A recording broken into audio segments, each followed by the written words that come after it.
अधूरा, बीएसपी करेगी पूरा। चमचा युग का अंत करो, अंत करो, अंत करो।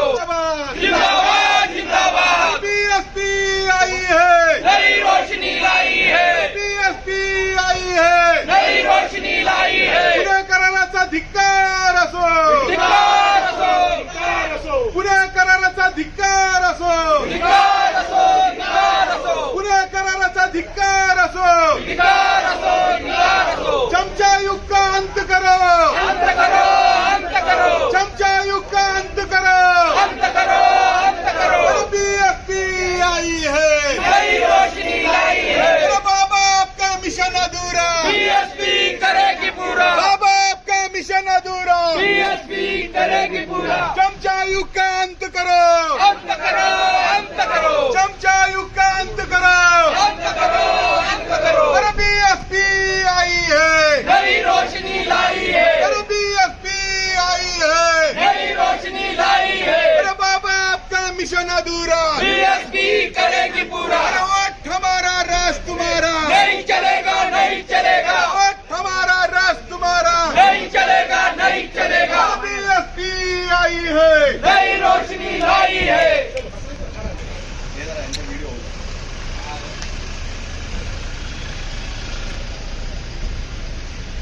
चला लवकर चला. हाँ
बहुजन समाज पार्टी के माध्यम से ऊना जिला में आए हुए हैं और पुणे करार के माध्यम से आप यहाँ प्रोग्राम के लिए आए हुए हैं।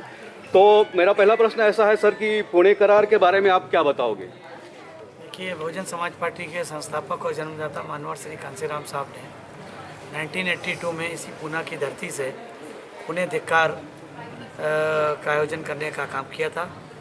क्योंकि जो पुणे करार हुआ था वो इस देश में बाबा साहब के संघर्ष के बाद जो अधिकार मिले थे वो एक अधिकार एक तथागत महात्मा की जिद के कारण वो कटौती उनमें हो गई थी। इस वजह से आज इस देश में जितने भी जो खास तौर से रिजर्व सीट पे लीडर पैदा होते हैं वो एक तरह से उनके डीप और डंप के रूप में पैदा होते हैं, गूंगे बहरे के रूप में पैदा होते हैं। इसलिए मानवर कांसीराम साहब ने एक चमचा योग फ्री शुरू किया था कि आज जो पुणे करार के बाद से इस देश में एक चमचा योग स्टार्ट हो गया। तो इसलिए बहुजन समाज के लोग उस चमचा योग को जहाँ से स्टार्ट हुआ तो उसके लिए 24 सितंबर 1932 के बाद से लगातार बाबा साहब ने अपने जीते जी उन्हें धिक्कार करने का, पुणे करार धिक्कार करने का काम किया था, उनके अनुयायियों ने करने का काम किया था। फिर बहुजन समाज पार्टी के संस्थापक मानवर कांसीराम साहब ने, उसी क्रम में हम लोग भी करते हैं। सर अब और एक बात है कि आपके विरोधक कहता है कि यूपी छोड़कर बहुजन समाज पार्टी कहीं दिखाई नहीं दे रही है और बहुजन समाज पार्टी तो कहती है कि बहन मायावती को पंतप्रधान बनाना है। तो किस ढंग से बनाना है, किस आधार पर बनाना है? जो ये कौन लोग कहते हैं कि यूपी छोड़ के नहीं दिखती है, ऐसा कोई किसी एक पार्टी के आदमी का नाम बताएंगे आप? फिर हम उनको जवाब बताएं। बहुजन समाज पार्टी आज देश की तीसरी बड़ी राजनीतिक पार्टी है। भारतीय जनता पार्टी के कांग्रेस के बाद तीसरे नंबर की पार्टी बहुजन समाज पार्टी है। इस देश में बीजेपी और कांग्रेस सिर्फ इसी बात से परेशान है कि जितनी भी पॉलिटिकल पार्टियां हैं, चाहे ममता बनर्जी की पार्टी हो, चाहे समाजवादी पार्टी, अखिलेश की पार्टी हो, या फिर डीएमके आईडीएमके हो, या फिर जितनी भी पॉलिटिकल पार्टी क्षेत्रीय पार्टियां हैं, ये सारी पार्टियां केवल एक क्षेत्र विशेष तक अपने अपने राज्यों तक सीमित हैं और Bahujan Samaj party national level की पार्टी है।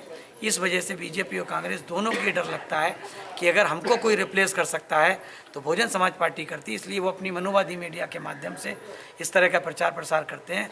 बहुजन समाज पार्टी एक राष्ट्रीय पार्टी है जो देश की तीसरी बड़ी पार्टी है। सर, और एक बात है कि आज की स्थिति में एनडीए और इंडिया ये जो दो गठबंधन है, तो उसके अलावा बहुजन समाज पार्टी तीसरा मोर्चा बनाना चाहती है क्या? क्योंकि बहुजन समाज पार्टी के संस्थापक और जन्मदाता मानवर कांसीराम साहब ने बीजेपी और कांग्रेस को दोनों को, एक को नागनाथ एक को सांपनाथ कहा था और दोनों ही इस तरह के लोग हैं। दोनों का नेतृत्व, एक का बीजेपी नेतृत्व करती है और एक गठबंधन नेतृत्व कांग्रेस करती है। ये दोनों ही बहुजन समाज के हितैषी नहीं हैं, इसलिए बहुजन समाज पार्टी की राष्ट्रीय अध्यक्ष और देश के सबसे बड़े सूबे उत्तर प्रदेश की 4 बार लोकप्रिय, न्यायप्रिय, जनप्रिय मुख्यमंत्री रही, संसद की शेरनी हायरलैंडी बहन जी ने ये निर्णय लिया है कि हम ना BNDA के साथ जाएंगे और ना INDIA के साथ जाएंगे। सर, महाराष्ट्र में आखिरी एक सवाल है कि महाराष्ट्र में बहुजन समाज के लोग बहुजन समाज पार्टी की तरफ बहुत अच्छी तरह से देखते हैं। आज जो आने वाला जो चुनाव है, उस चुनाव में महाराष्ट्र के लिए बहुजन समाज पार्टी में क्या परिवर्तन हो सकता है? देखिए, बहुजन समाज पार्टी में जो सबसे बड़ा परिवर्तन दिखाई दे रहा है वो ये है कि बहुजन समाज पार्टी आज अपने पोलिंग बूथ पर अपने कार्यकर्ताओं को तैयार कर रही है और जहाँ तक यहाँ के बहुजन समाज के फुले साहू अम्बेडकर की विचारधारा के मानने वाले लोग हैं, वो इस बात को समझ चुके हैं कि बहुजन समाज पार्टी के अलावा कोई भी पॉलिटिकल पार्टी इस देश के बहुजन समाज की हितैषी पार्टी नहीं है। चाहे वो RPI के कोई भी गुट हो या फिर अन्य क्षेत्रीय पार्टियाँ हों, चाहे NCP हो, चाहे शिवसेना हो या फिर अन्य जो कोई भी पार्टियां हों, ये सब पार्टियों में आपसी विवाद है, आपसी झगड़े हैं। बहुजन समाज पार्टी एकमात्र पार्टी है जो बाबा साहब के बताए रास्ते पर भीम मार्ग पर चलने का काम करती है।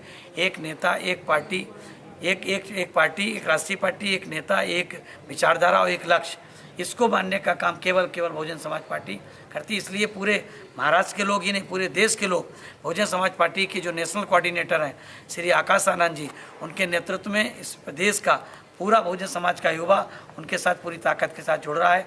इसलिए महाराष्ट्र के लोग भी पूरी ताकत के साथ बहुजन समाज पार्टी के साथ जुड़ रहे हैं। सर, आखिरी सवाल, महाराष्ट्र के अध्यक्ष है एडवोकेट ताजनी साहब, महाराष्ट्र के अंदर मराठा आरक्षण, धनगर आरक्षण और मुस्लिम आरक्षण के बारे में बहुत सारा झंझट चढ़ रहा है, तो इसके बारे में बहुजन समाज पार्टी की क्या भूमिका है? 7 सप्टेंबर 2023 रोजी महाराष्ट्र सरकारने, ज्या सरकारचं प्रमुख एकनाथराव शिंदे आहे आणि 2 उपमुख्यमंत्री आहेत, एक अजित पवार आहेत तुमच्याच पुण्याचे आणि दुसरे देवेंद्र फडणवीस आहे, संपूर्ण राज्यामध्ये वेगवेगळ्या जातीच्या लोकांना आरक्षणासाठी उपोषणाला बसवून महाराष्ट्र सरकारने SC ST OBCच्या ज्या अधिकृत नोकऱ्या भारतीय संविधानाने आम्हाला दिल्या होत्या त्या नोकऱ्या हिसकावून घेण्याचं काम केलं आहे। त्याला कारण असं आहे, 6 तारखेला सप्टेंबरच्या राज्य सरकारने क्लास 2, क्लास 3, क्लास 4 या 3ही वर्गांच्या नोकऱ्या ह्या कंत्राटी पद्धतीने देण्याचं घोषित केलं। जेव्हा नोकऱ्या ह्या कंत्राटी पद्धतीने दिल्या जातील तेव्हा आरक्षण उरेलच कुठं? राहिला प्रश्न, जी लोक मुस्लिम आरक्षणाच्या विषयी आवाज काढत आहेत, गळे काढत आहेत, धनगर आरक्षणासाठी गळे काढत आहेत, मराठा आरक्षणासाठी, OBC आरक्षणासाठी गळे काढत आहेत, त्या सगळ्या आरक्षणासाठी आंदोलन करणाऱ्या पुढाऱ्यांना माझं आव्हान आहे, तुम्ही या कंत्राटी पद्धतीच्या भरतीवर काही बोलणार आहात की नाही? जेव्हा कंत्राटी पद्धतीने नोकऱ्या गेल्या जाणार तेव्हा तुमचं आरक्षण आपोआप संपुष्टात येणार।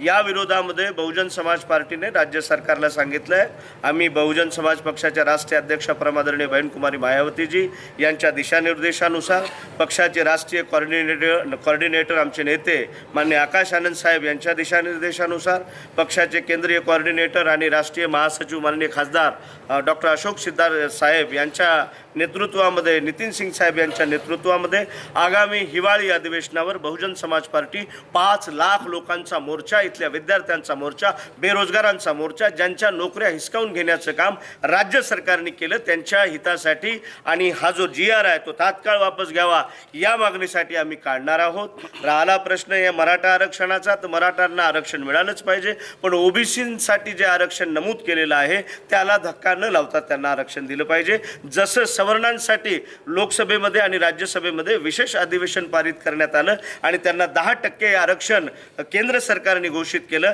आज भारतीय जनता पक्षाचं केंद्रात सरकार आहे. आज भारतीय जनता पार्टी प्रणित एकनाथ शिंदे, देवेंद्र फडणवीस आणि अजित पवार यांचं राज्यात सरकार आहे. केंद्र सरकारने आता विशेष अधिवेशन चालू आहे. या विशेष अधिवेशनामध्ये मराठा आरक्षणासाठी त्यांनी एक बिल आणावं. आमच्याही पक्षाचे 10 खासदार आहेत, समर्थन करतील बहीण मायावतीजींच्या दिशानिर्देशानुसार त्यांना त्या ठिकाणी आरक्षण देण्यासाठी.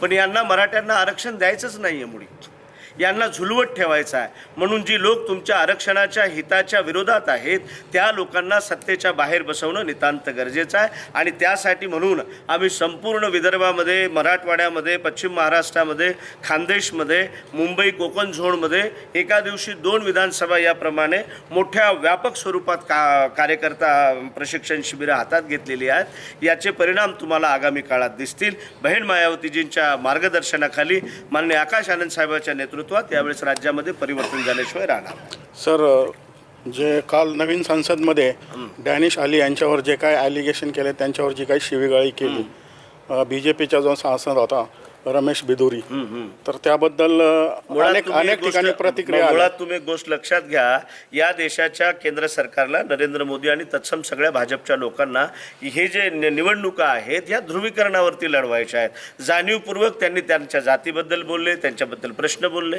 बहुजन समाज पक्षाच्या राष्ट्रीय अध्यक्षा बहीण मायावतीजी यांनी त्याच्यावरती भाष्य केलेलं आहे. आणि तो जो काही लोकसभेचा नेता आहे भारतीय जनता पक्षाचा, त्याने त्याच्यासाठी माफीसुद्धा मागितलेली आहे. आणि ते जे काही रेकॉर्डवरती असतं ते कमीसुद्धा झालेलं आहे.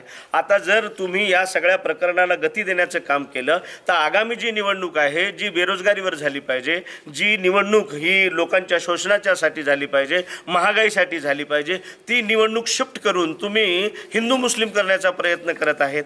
या पद्धतीनं काँग्रेसही त्याच्यामध्ये इन्व्हॉल्व आहे. परंतु त्याला शिक्षा झाली पाहिजे. त्याच्या सांसद रमेश बिजुरीला नक्कीच झाली पाहिजे. आम्ही तशी मागणी केली केलं पाहिजे. आम्ही तशी मागणी केलेली आहे. नक्की झाली पाहिजे. जे देशाच्या संविधानाने ठरवून दिलेलं आहे त्या पद्धतीने त्याच्यावर कारवाई झालीच पाहिजे आणि ती करण्यासाठी आम्ही कटिबद्ध आहोत. धन्यवाद.